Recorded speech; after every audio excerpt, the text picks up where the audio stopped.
Was that?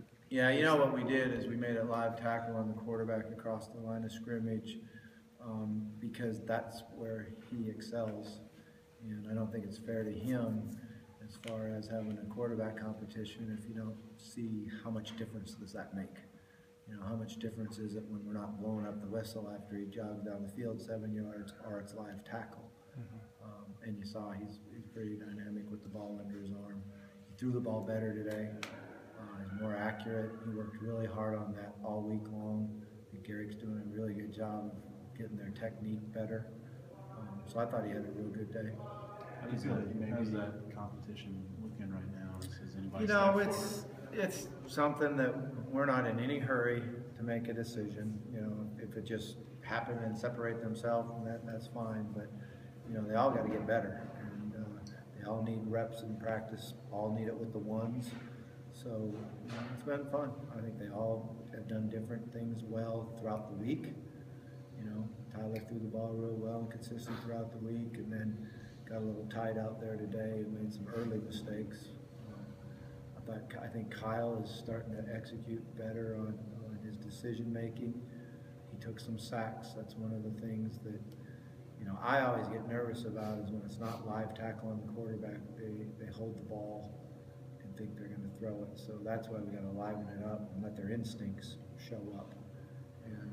And then I thought Reggie executed really well today and had a great week in practice. This was our best completion percentage for the week of practice that we've had so far, and getting closer to what we need it to be.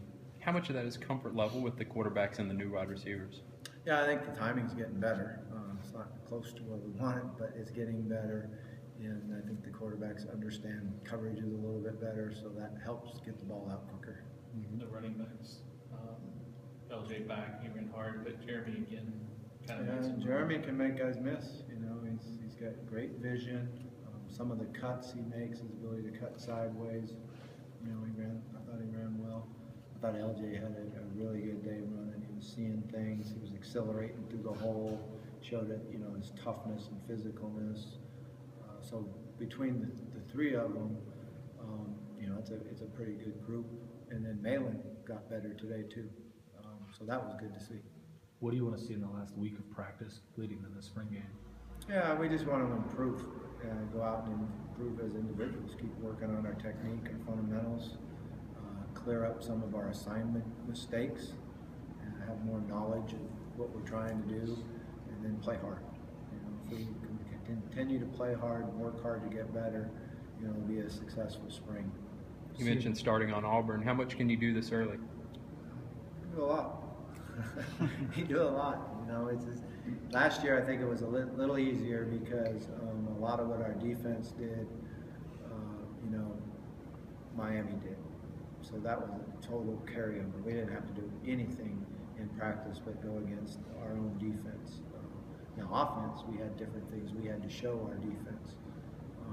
Auburn's a little bigger challenge because you're preparing for a new defensive coordinator and a different style offense. So we've had to work hard on it this week.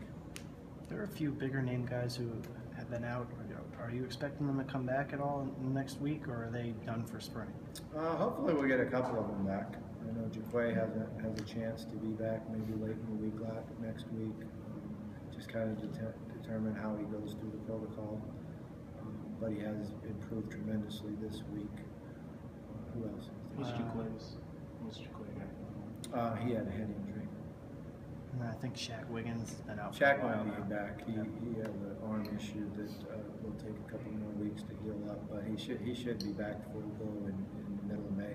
When stuff like that does happen, I mean, as a coach, I assume the best way to look at it is this is a chance for other guys to get the reps that those guys would be getting. Yeah, I mean, it's part of the game. It's the one that you don't like to see, but one of the things you always relate it to is our quarterback position last year. You know, where when something happens, the next guy has to be ready to go, and you got to go out there and execute and play and find a way to win the game. So, you know, I feel bad for Shaq and Quay and other guys when they miss practice because they're losing their opportunities to improve. So what they have to do is a great job in the meeting room, concentrating and focusing in the meeting room, and then rehab as hard as they can. Well, the two guys, the two true freshmen, Jair and Travion, both seem to make plays. How have they kind of adjusted and adapted to? Yeah, they've done really well. You know, Travion is a dynamic guy with the ball under his hand. You know, unfortunately, he hurt his toe in his turf toe now, I guess, and that's very painful. So he wasn't able to finish. But you saw that he can really run with the ball after the catch and make things happen. Jair's had a great spring. You know, he's very mature. He's very smart. He's dedicated. You know, he's up there watching video and studying as much as anybody we have on the entire team. And he wants to play, you know, a lot as a true freshman. And I see him doing that just because he's such a great competitor and very talented. All right, Coach.